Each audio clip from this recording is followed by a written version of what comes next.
Sarah Sackman is the Solicitor General for England and Wales, and so therefore she would have been part of the group that would have approved David Lammy's decision to withdraw the government approval for 30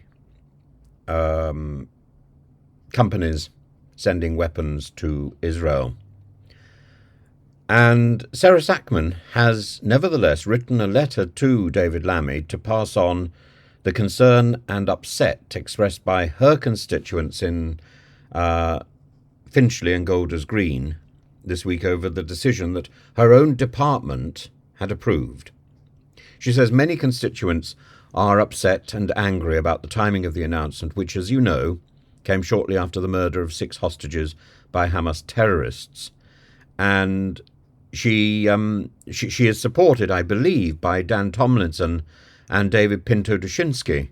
And David is a sound individual. I knew him when he was at Oxford. And I think this is a very interesting problem. It raises a number of issues. So Downing Street, of course, hasn't commented, and some senior advisors in the government have expressed surprise and have considered it unusual that the Attorney General should write to question something that her office has approved. It's a little bit like Andrea Leadsom voting twice in the gay marriage bill, once going for yes and once going for no, so going through both doors, rather like some sort of weather vane, those little clocks with the person who comes out of one door and then comes out of another door. Andrea Leadsom was popping out of both doors, and Mary Pop-outs. But I think this problem raises a much bigger issue. So while on the one hand I'm entirely in agreement with a decision to pull back from arming Israel at this particular moment, because I don't think we should be supporting the direction of the present government, and if the present government of Israel cannot take advice, then we need to ratchet up our response. At the same time, we should make it quite clear that we are fully supportive of the state of Israel, particularly because Israel's enemies are defiant about that and are determined to erase the state of Israel, which is unacceptable.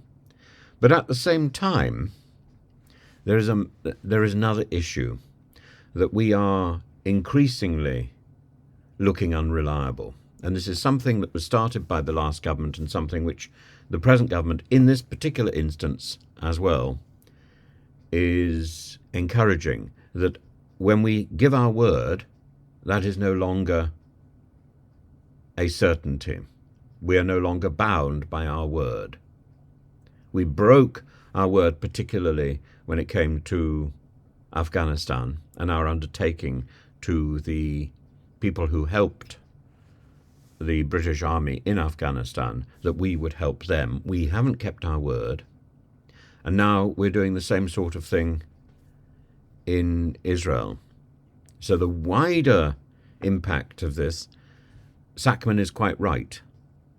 And she's quite right to say, she fully supports the government's position in upholding the international humanitarian law, but she is equally right that this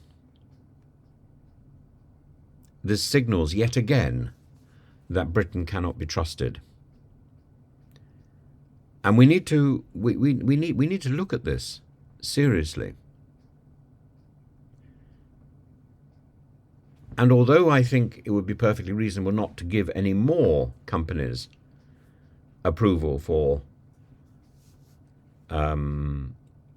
trading arms to Israel at the moment,